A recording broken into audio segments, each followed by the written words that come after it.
Hi everyone. Today we have a special guest with us. Weidong Jiang is Assistant Professor of Economics at Iowa State. We'd like to talk a little about the CARD survey today. Yep. And you've just completed this. It's a long-time survey done at Iowa State, and we appreciate your work. Would you like to give us a little history on that? Sure. So first, to everyone, I'm hired 4 years ago as a new McDuffie as part of the job description. I'm carry on one of the two of the important survey. One is the land value survey I do every year. The other one is the one that I'm going to talk about today at length. It's a unique survey that's the only one in the country. It's called the Iowa Farmland Ownership and Tenure Survey. It's done every 5 years since 1980s, following the farm crisis, at the request of it's part of the legislative mandate by Iowa legislature.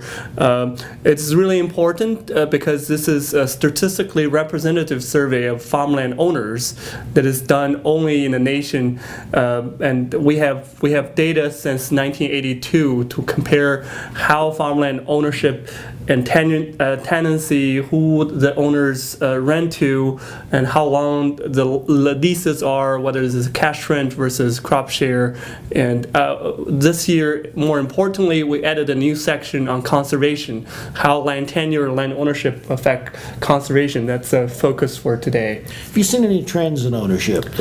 Yeah, I think one of the most important apparent trend is that landowners are aging over time. That in 1982, only 30% of the land are owned by owners who are 65 or above.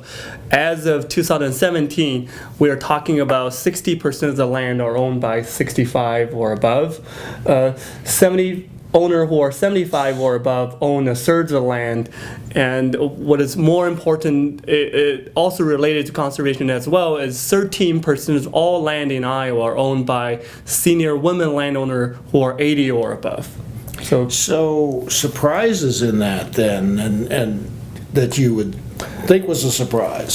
So I think there are two surprises I saw. One is there's 82% of the land are fully paid for in Iowa. So I also work on the land value side of the thing. So that's really telling in the sense that it explains why we're not seeing a whole lot of land sales going on.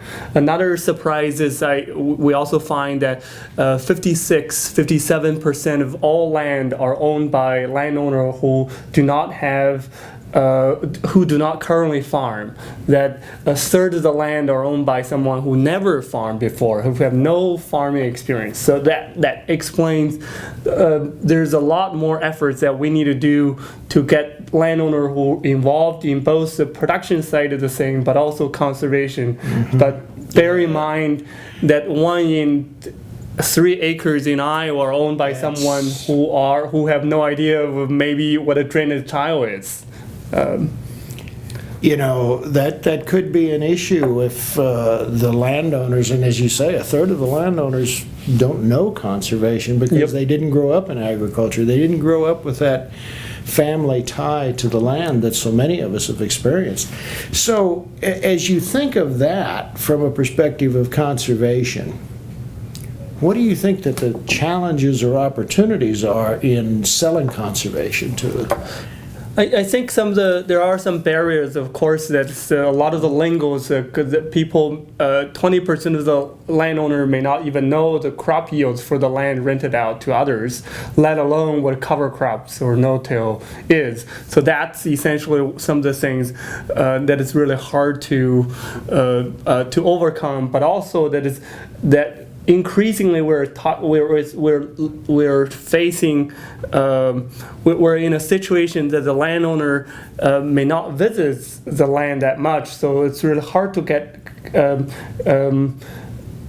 access to get to know the landowner who may care about land conservation a lot. So another side of the story is that you may have a landowner who wants you to do everything but do not know the cost of implementing this. Our survey has the interesting question that are you, as a landowner, are you willing to pay for a portion of the cost to get the cover crop planted? We get only 20% of the landowner who say yes. And we ask whether you are willing to extend the cash rental lease, only 5% said yes. Whether you are open to lower cash rent for a tenant who are growing cover crops, only 10% said yes. So there's still a significant barrier because a lot of people may not, the landowner may not recognize the immediate private benefits through the conservation in their land ownership. So that's part of the thing that is we need to overcome. That's a very good point, is the landowners recognizing, but is that trend that you talked about earlier, where we've got a third of the landowners that really have no tie, no family history.